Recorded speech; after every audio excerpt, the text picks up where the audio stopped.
भगवान श्री विष्णु ने सृष्टि की रचना के लिए ब्रह्मा जी और आंवले के वृक्ष को प्रकट किया था। क्या आप जानते हैं वो कौन सा दिन था? आइए जानते हैं। दोस्तों, आज हमारी वीडियो है आंवला की एकादशी के बारे में, जिसे रंग भरनी एकादशी भी कहते हैं। क्यों? वो आपको इस वीडियो को सुनने पर ही पता चल जाएगा। तो स्वागत है आपका अपने ही YouTube चैनल कलयुग के चमत्कार संतों की वाणी में। आइए आज हम इस वीडियो में आंवला की एकादशी की कथा, उसके मुहूर्त और व्रत के बारे में सुनेंगे। सबसे पहले हम ये जानते हैं कि रंग भरी एकादशी यानी कि आंवला की एकादशी 20 मार्च की है या 21 मार्च की। तो हम आपको ये बता दें कि फागुन मास के शुक्ल पक्ष की एकादशी देर रात 12:21 पर शुरू होगी और बुधवार की आधी रात के बाद 2:22 तक रहेगी। ऐसे में उदया तिथि होने के कारण रंग भरी एकादशी का व्रत 20 मार्च यानी कि बुधवार को रखा जाएगा और इस दिन पूजा के लिए विशेष शुभ मुहूर्त सुबह 6:25 से लेकर 9:27 तक रहेगा। यानी कि ये 3 घंटों के दौरान पूजा करना अत्यंत शुभ और लाभदायक होगा। आंवला की एकादशी के दिन भगवान विष्णु की पूरे विधि विधान से पूजा करने और व्रत रखने से सौभाग्य, समृद्धि और खुशी की प्राप्ति होती है। ऐसी मान्यता है कि आंवला की एकादशी के दिन भगवान विष्णु भगवान को आंवले का फल चढ़ाने से मन को शांति व प्रसन्नता मिलती है और जीवन में आने वाली हर परेशानियों से छुटकारा मिलता है। शुभ फलों की प्राप्ति के साथ ही घर में सुख समृद्धि का वास होता है और इस दिन पूजा करने से भगवान विष्णु का आशीर्वाद प्राप्त होता है। इसके साथ ही महिलाओं को सुहाग बढ़ता है।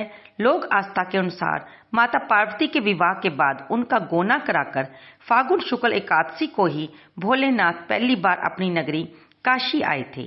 तब भक्तों ने शिव और शक्ति का रंग गुलाल से स्वागत किया था। तभी से ये एकादशी मनाई जाती है और इसे रंग भरी एकादशी कहा जाता है। ज्योतिषाचार्य बताते हैं कि हिंदू धर्म में एकादशी का बड़ा महत्व है। शुक्ल पक्ष में होली के 5 दिन पहले रंग भरी एकादशी पड़ती है। इसे सभी एकादशियों में सर्वश्रेष्ठ माना जाता है। आमतौर पर हर एकादशी तिथि पर भगवान विष्णु की पूजा की जाती है, लेकिन इस रंग भरी एकादशी में भगवान भोलेनाथ व माता पार्वती की पूजा का विधान भी है।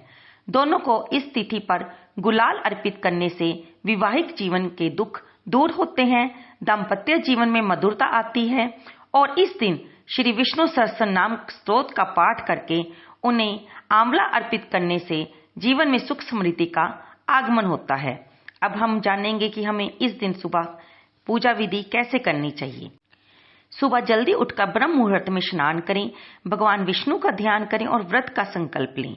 अब भगवान विष्णु को पंचामृत, फूलों की माला, धूप, रोली, चंदन, अक्षत और फूल आदि अर्पित करें। पूजा के दौरान भगवान विष्णु को आंवले का भोग अवश्य लगाएं। इस दिन विष्णु सहस्त्र नाम स्तोत्र का पाठ करें और भगवान की आरती करें। आरती करने से पहले इस व्रत के संबंधित कथा अवश्य सुने या पढ़ें, जो कि हम आपको अभी बताने जा रहे हैं। और आरती करने के बाद भगवान को भोग अर्पित करें और शाम को भी इसी प्रकार व्रत की कथा पढ़कर आरती करके भगवान से अपने व्रत में जाने अनजाने हो जाने वाली भूल के लिए क्षमा याचना भी अवश्य करें। हम आपको संकल्प के बारे में हमेशा बताते हैं कि जब भी आप कोई व्रत रखते हैं तो उसका संकल्प अवश्य लें।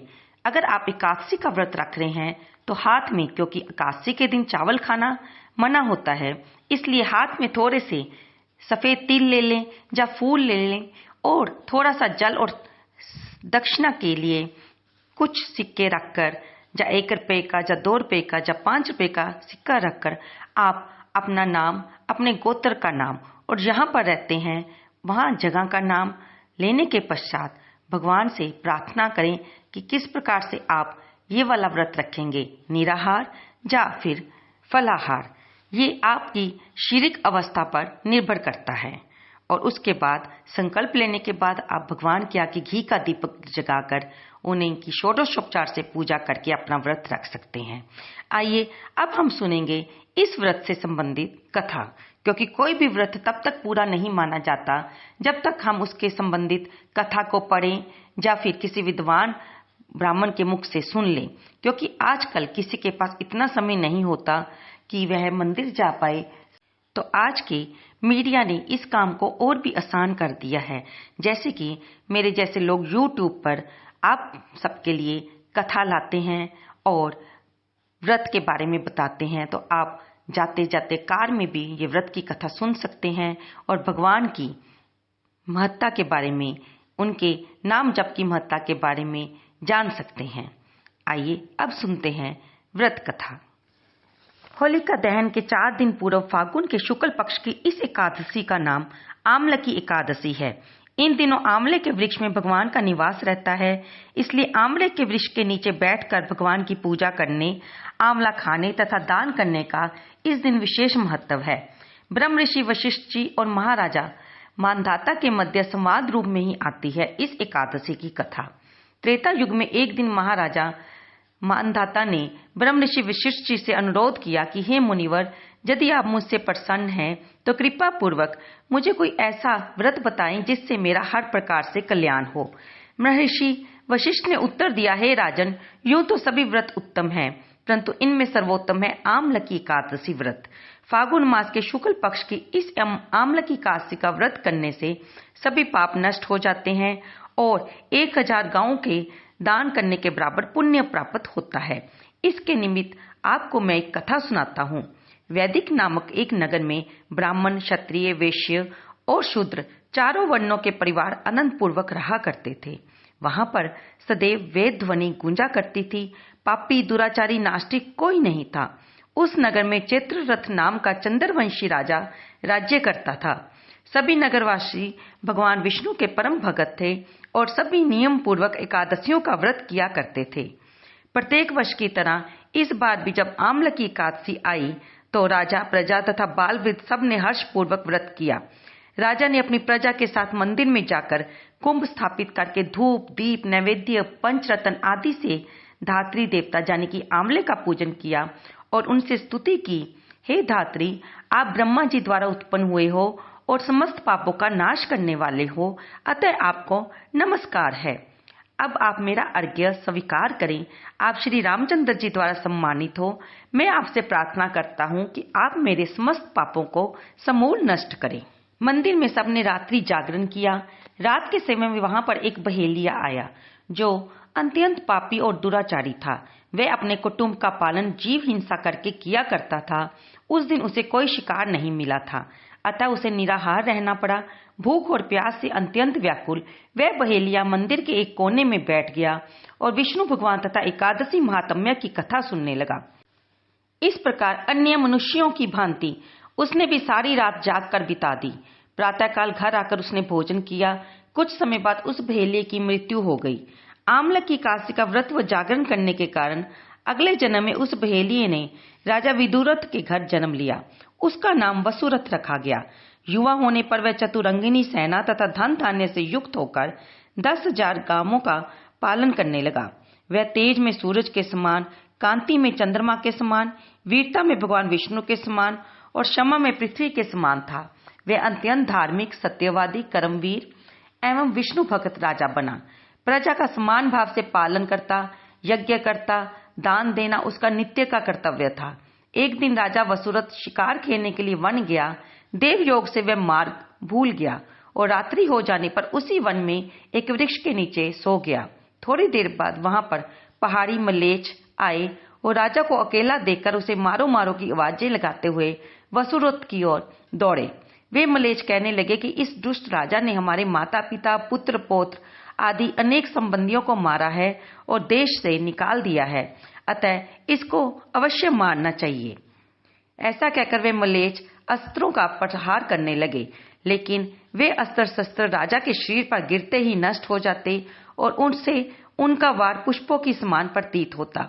अब उन मलेच्छों के अस्त्र शस्त्र उल्टा उन्हीं पर प्रहार करने लगे, जिससे वे घायल होने लगे। इधर राजा को भी मूर्छा आ गई। उस समय राजा के शरीर से एक दिव्य स्त्री उत्पन्न हुई। वह स्त्री अत्यंत सुंदर वस्त्रों से और आभूषणों से अलंकृत थी, मगर उसकी भ्रीकुटी टेढ़ी थी और वह आंखों से लाल लाल अग्नि निकाल रही थी।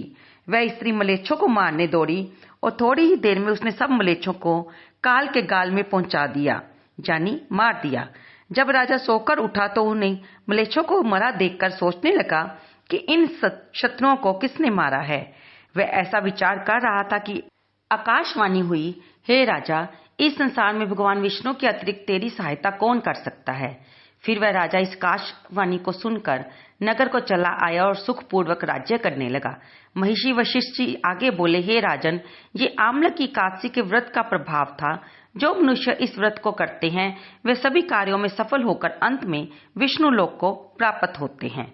तो दोस्तों, ये थी आम्ल की एकादशी की व्रत की कथा। अगर आपने व्रत नहीं भी रख पाए तो भी आप इस कथा को अवश्य सुने। मंदिर में या घर के मंदिर में भगवान विष्णु और माँ लक्ष्मी की और भोलेनाथ और माँ पार्वती की पूजा अवश्य करें। व्रत की कथा सुनने और पढ़ने के बाद भगवान विष्णु की या ओम जय जगदीश हरे आरती करें और जिस तरह से अपना व्रत रखा है उस तरह से अपने व्रत को पूर्ण करें और द्वादशी के दिन इसका पारण करें। एकादशी व्रत का पारण 21 मार्च को दोपहर 1:41 से लेकर शाम को 4:07 के बीच में साधक कर सकते हैं। अगर आप व्रत नहीं भी रख पा रहे तो इस दिन भगवान विष्णु और आंवले के पेड़ की पूजा अवश्य करें।